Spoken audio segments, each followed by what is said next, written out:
कलीम की बेटी हो? जी, मेरा नाम तुम्हारे अब्बा ने जब पैदा हुई थी तो मुझे आके इतला दी थी कि मेरी बीवी ने बच्चा दिया है।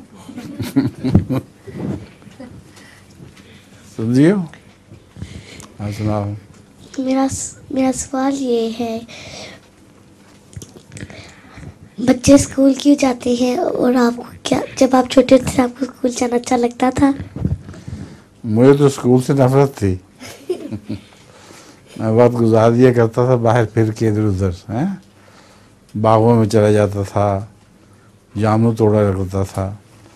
तो स्कूल से तो मुझे बहुत नफरत थी, मगर मजबूरन जाना पड़ता था क्योंकि वो तो ज़रूरी था। इसलिए जब मैं जाता भी था तो मुझे बाज़ उस्ताद तो बाकायदा मारते थे, सोटियों से खूब टिकाते थे मुझे, मैं काम करके नहीं जाता था। और एक हमारे उस्ताद थे मोहम्मद अली साहब अजहर, वो पता नहीं क्यों मुझ पर मेहरबान थे। वो मुझे और अनवर दोनों को काम ना करने पर बारी बारी खड़ा करते थे। तो अनवर को सोटियां मारते थे 2 और मुझे कहते थे आप बैठ जाएं।